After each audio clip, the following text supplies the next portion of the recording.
दोस्तों, अगर आपको लगता है कि सीमा पर शांति है, तो आप बहुत बड़े धोखे में हैं। 2026 की शुरुआत हो चुकी है और हिमालय की चोटियों पर एक ऐसा खेल खेला जा रहा है जो सीधे भारत की गर्दन यानी सियाचिन ग्लेशियर को निशाना बना रहा है।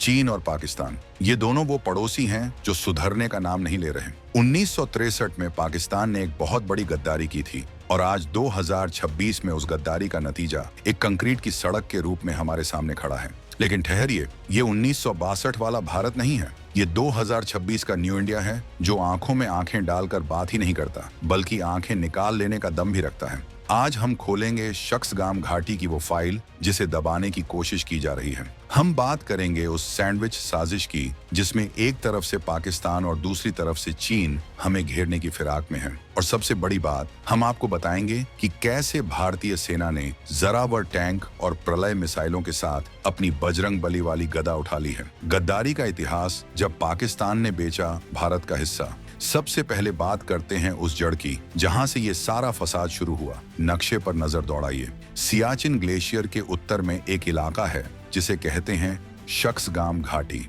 करीब 5180 वर्ग किलोमीटर का ये इलाका, ये कानूनी तौर पर भारत का हिस्सा है, जम्मू कश्मीर का ताज है। लेकिन 1947 में पाकिस्तान ने इस पर अवैध कब्जा जमा लिया। कहानी यहाँ खत्म नहीं होती। असली खेल हुआ 1963 में।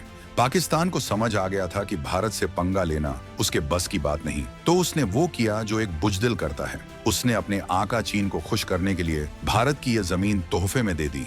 सोचिए जरा, जो चीज आपकी है ही नहीं उसे आप किसी और को कैसे दे सकते हैं? इसे कहते हैं बेगानी शादी में अब्दुल्ला दीवाना। पाकिस्तान ने 2 मार्च 1963 को एक गैर कानूनी समझौता किया और शख्सगाम घाटी चीन की गोद में डाल दी। क्यों? ताकि चीन वहां अपनी सड़क बना सके और भारत के सिर पर बैठकर तांडव कर सके। उस समय भारत ने विरोध किया था, दुनिया को बताया था, लेकिन चीन और पाकिस्तान की ये नापाक दोस्ती परवान चढ़ती गई। और आज 60 साल बाद उस गद्दारी की कीमत हमें चुकानी पड़ रही है एक बहुत बड़े खतरे के रूप में। 2024 से 2025 का सैटेलाइट सच, कंक्रीट का कोबरा। अब आते हैं आज के हकीकत पर। 2024 और 2025 के बीच जब हम और आप अपनी जिंदगी में मशगूल थे, वहां ऊपर पहाड़ों में चीन अपनी चाल चल रहा था। ताजा सैटेलाइट तस्वीरें झूठ नहीं बोलती। चीन ने शख्सगाम घाटी में एक पक्की आल-वेदर कंक्रीट सड़क बना ली है। ये कोई कच्चा रास्ता नहीं है, ये बाकायदा फौज के टैंकों और ट्रकों के दौड़ने के लिए बनाया गया हाईवे है। ये सड़क चीन के शिनजियांग प्रांत के हाईवे G219 से निकलती है, अगिल पास को चीरती हुई नीचे उतरती है। और जानते हैं ये कहां जाकर खत्म होती है? हमारे सियाचिन ग्लेशियर के उत्तरी छोर, इंदिरा कोल से मात्र 50 किलोमीटर दूर। जी हाँ, सिर्फ 50 किलोमीटर। पहाड़ी इलाकों में ये दूरी कुछ भी नहीं है। इसका मतलब समझते हैं आप? इसका मतलब है कि चीन की पीपुल्स लिबरेशन आर्मी PLA अब सियाचिन के पिछवाड़े तक अपनी गाड़ियां लेकर आ सकती हैं। सिर्फ यही नहीं, खबरें तो ये भी हैं कि पाकिस्तान अपने कब्जे वाले गिलगित बाल्टिस्तान से एक नई सड़क बना रहा है जो मुजफ्फराबाद को शख्सगाम के मुस्ताक पास से जोड़ेगी। यानी एक पूरा लूप। पाकिस्तान की फौज और चीन की फौज अब एक दूसरे के घर में बिना भारत की नजर में आए आ जा सकेंगी। ये एक डेथ लूप है जिसे हमारे चारों तरफ कसने की कोशिश की जा रही है। जनवरी 2026 में जब भारत ने इस पर कड़ा ऐतराज जताया तो चीन के विदेश मंत्रालय की प्रवक्ता माओ निंग ने बड़ी बेशर्मी से कहा कि ये हमारा इलाका है और हम यहाँ जो चाहे वो करें। ये हेकड़ी देखिए, चोरी और ऊपर से सीना जोरी। भारत के लिए भयंकर खतरे की घंटी। इससे पहले कि हम भारत के पलटवार पर आएं, जरा दिल थाम लीजिए, क्योंकि अब मैं आपको वो 7 सस्पेंस बुलेट्स देने वाला हूं जो आपको रात भर सोचने पर मजबूर कर देंगे कि खतरा कितना बड़ा है।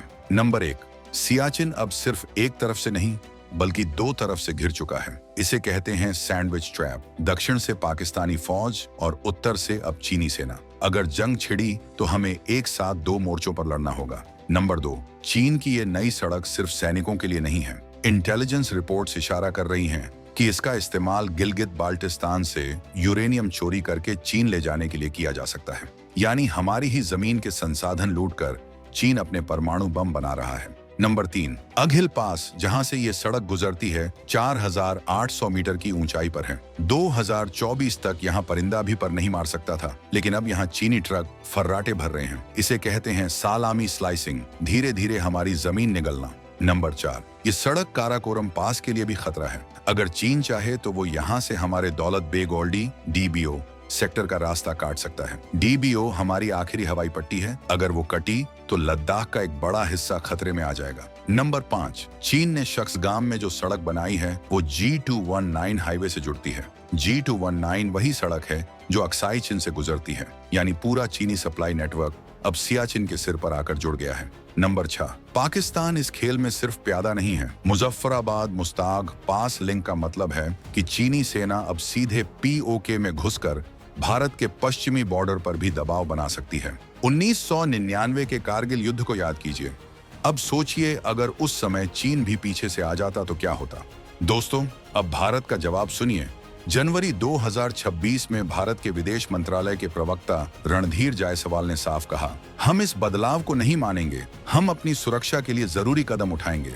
ये कोई आम बयान नहीं था, ये एक चेतावनी थी कि भारत अब चुप नहीं बैठने वाला। भारत का वज्र 2026 का महापलटवार खतरा बड़ा है, लेकिन घबराइए मत, क्योंकि जैसा मैंने कहा, ये 2026 का भारत है। अगर वो चाल चल रहे हैं तो हम उन्हें शह और मात देने के लिए तैयार बैठे हैं। भारतीय सेना ने लद्दाख को एक अभेद्य किले में बदल दिया है। आइए देखते हैं हमारे तरकश में कौन कौन से नए तीर हैं। नंबर 1, झोरावर, पहाड़ों का नया शिकारी।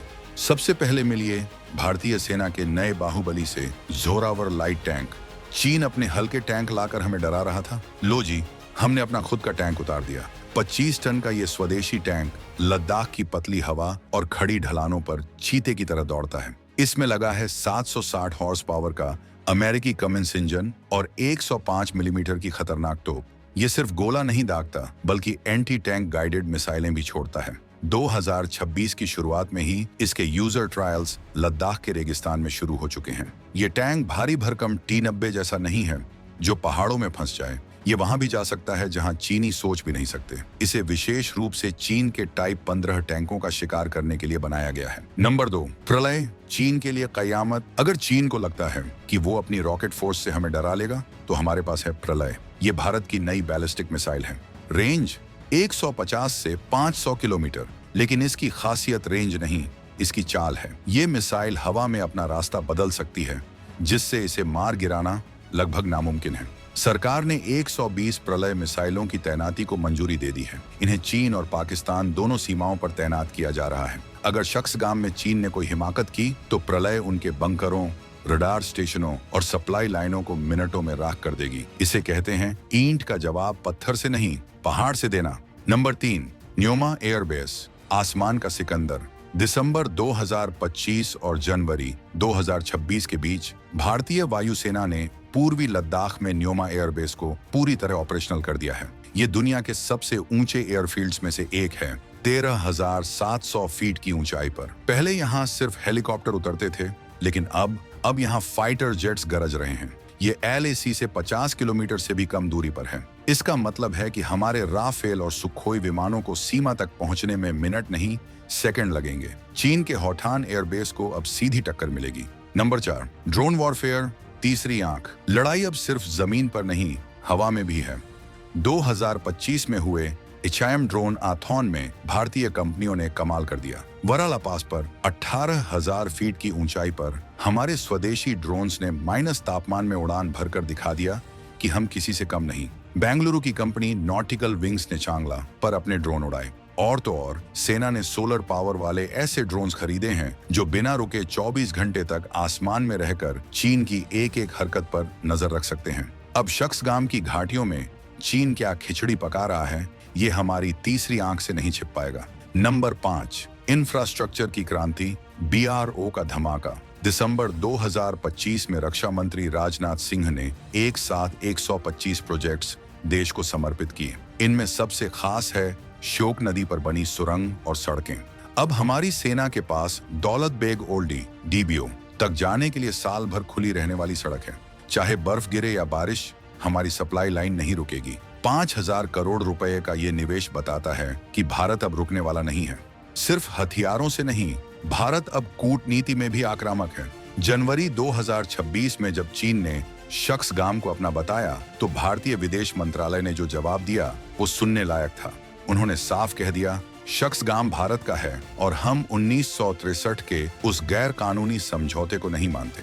साथ ही भारत ने CPEC चीन पाकिस्तान इकोनॉमिक कॉरिडोर को भी खारिज कर दिया है। हम दुनिया को बता रहे हैं कि ये कॉरिडोर नहीं बल्कि कब्जा है और जो भी देश इसमें शामिल होगा वो भारत की संप्रभुता पर हमला कर रहा है। तो दोस्तों, तस्वीर बिल्कुल साफ है। शख्सगाम घाटी में ड्रैगन ने अपना फन फैलाने की कोशिश की है। पाकिस्तान ने अपनी जमीन बेचकर उसे रास्ता दिया है। खतरा वास्तविक है, खतरा बड़ा है। सियाचिन को घेरने की यह साजिश 2026 में अपने चरम पर है। लेकिन तस्वीर का दूसरा पहलू यह है कि भारत सोया नहीं है। जोरावर के टैंक लद्दाख की धरती पर गूंज रहे हैं। प्रलय मिसाइलें अपने लॉन्च पैड पर तैयार खड़ी हैं और न्योमा के रनवे पर हमारे फाइटर जेट्स इंजनों की दहाड़ सुना रहे हैं। चीन को यह गलतफहमी हो सकती है कि वो सड़कों का जाल बिछाकर हमें डरा देगा, लेकिन वो भूल रहा है कि जाल मकड़ी बुनती है और शेर उस जाल को एक झटके में तोड़कर आगे बढ़ जाता है। 1962 में हम शायद तैयार नहीं थे, लेकिन 2026 में हम इंतजार कर रहे हैं। अगर उन्होंने लक्ष्मण रेखा पार की तो इस बार परिणाम इतिहास की किताबों में नहीं